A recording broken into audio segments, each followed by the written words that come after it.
The desired maximum or minimum temperatures are entered and compared to climatic values from table 1. A note is made for the conditions created, heat stress or cold stress. ठीक है, heating हो रहा है या cooling हो रहा है वो पहले इससे डिफाइन करते हैं. फिर अगर ज्यादा हीटिंग हो रहा है तो हीटिंग कम करने के लिए क्या स्ट्रेटेजीज लगेंगे, ये टेबल इस टेबल से सजेस्ट किए जा सकते हैं. अगर ज्यादा कूलिंग हो रहा है, दैट इज कूलिंग लोड या कोल्ड स्ट्रेस ज्यादा है, तो हम उसमें हीट एडिशन करने के कुछ स्ट्रेटेजीज देख सकते हैं. Likewise, it gives a comparison and conclusion. Okay. Indicators of humid or arid conditions. Rules are provided for combining the stresses and humidity groups. To check a box, classifying the humidity and aridity for each month. For each of the 6 possible indicators, the number of months where that indicator was checked are added up, okay, giving a yearly total. ये third table के लिए था. Schematic design recommendations. Lastly recommendations इस chart के साथ दिए जा सकते हैं.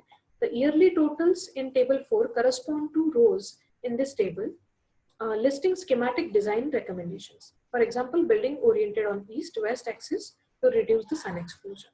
Medium-sized openings, 20 to 40% of wall area. Design development recommendation. Again, the yearly totals from table 4 are used to read off the recommendations. For example, roof should be of high mass and well insulated.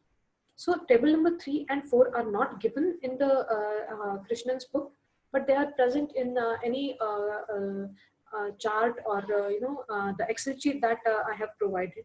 Okay, refer that Excel sheet and you can make your own Mahoney's table. Okay, so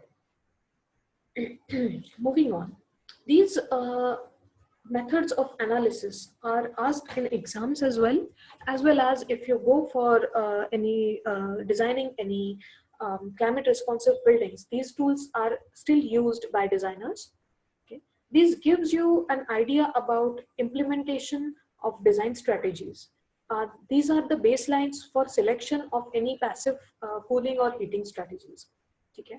सो जो solar design होता है या जो climate responsive design होता है उसके कुछ elements हम इस डायग्राम में देख सकते हैं, विच इज अपर्चर. जो आउटर एनक्लोजर होता है किसी भी बिल्डिंग का, उसमें कुछ पॉइंट्स होते हैं जो हमें एज अ टूल यूज करने हैं, जैसे कि ओपनिंग्स या फेनेस्ट्रेशन, जिसे हम अपर्चर भी कहते हैं. दूसरा होता है ओवरहैंग्स, जो छज्जाज या विंडो प्रोजेक्शंस होते हैं या रिसर्च्ड विंडोज होते हैं. तीसरा होता है रूफ प्रोफाइल्स या रूफ कॉन्फ़िगरेशन या रूफिंग मटेरियल्स, वॉलिंग मटेरियल्स, वॉल्स होते हैं, फ्लोर्स होते हैं, थर्मल मास होता है, कन्वेक्शन, कंडक्शन और इवेपोरेशन होता है, या रेडिएशन जो हम इंडोर्स में अलाउ करते हैं या रेस्ट्रिक्ट करते हैं. ये सारे फैक्टर्स अफेक्ट करेंगे आपके इंडोर क्लाइमेट को और आपके सोलर डिजाइन्स को. सो इन सारी चीज़ों को अगर आपको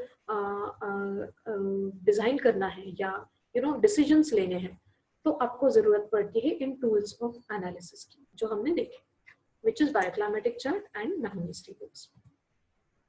Now, design strategies can be charted from this chart, which are allowing the penetration of sun. I'll just show you with the cursor.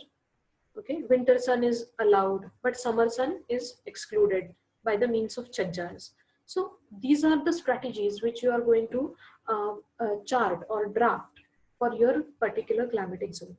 I'll recommend you a book of Arvind Krishnan where all these quantities are given, and along with that you have N.K. Bansal, which is an extremely helpful resource. I don't know how many of you have read it, but please go and read that book. Many of your queries are will be solved, I'm very sure. Okay, so for those who can go to college, please approach the college, approach the library, get these books, photograph or just scan whatever required areas are, and circulate it amongst your friend who cannot reach these books, because many of the books are not available on the internet for PDF and all. 2 books that I have uploaded are there, but Arvind Krishnan's is third book. It is available in the library, and even teachers do not have, nobody has the soft copy of it. So I'll recommend you go to the college and get this scanned or issue this book and read it. for your studies. So provision of chajjas, provision of skylights, provision of cross ventilation, stack effect, wind effect. These all are strategies you are going to design based on your analysis of the climatic zones that you have selected. Okay. So this is one example from Trivandrum. Sorry, Thiruvananthapuram. So this is an Indian coffee house by Laurie Baker. As we all know, it's a coastal area of Kerala. Whole Kerala experiences a warm and humid climate. Humidity causes discomfort in the coastal areas, and that is why you require maximum of ventilation in indoor climate. So in this particular project, what Laurie Baker did, he perforated, or he given punctures all over the space. So wind from every side enters the space, ventilating it very efficiently and making it comfortable without using any air conditioning or fans or coolers. Isn't it amazing? So this is the study of climatology which allows a designer to design his buildings which are suited to the local climate. Okay, and use of brick also restrict the heat that is falling, direct radiation that is falling on the exteriors. Bricks do not allow that heat to penetrate inside, because bricks have very good bricks are very good thermal barriers.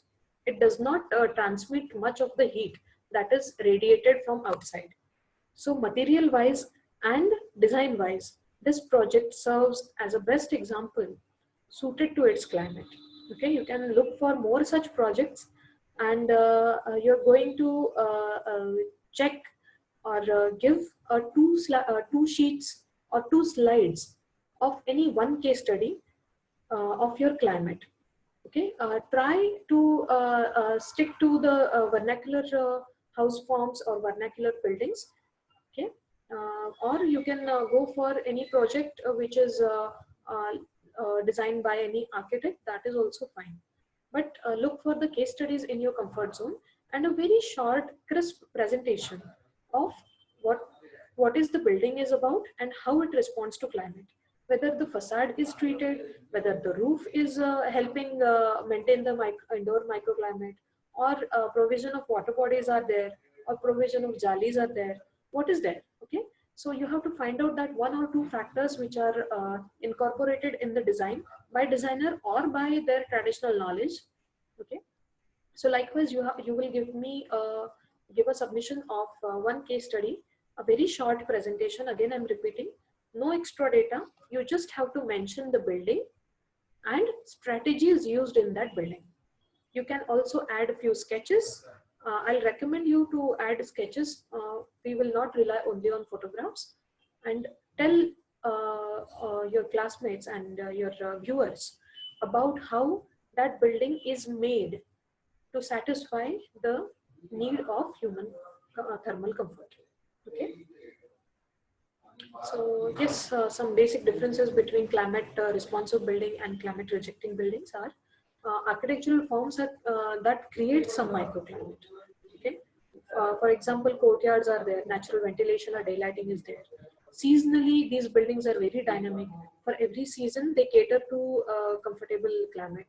Then thermal mass. Thermal mass is essentially material technologies that are used.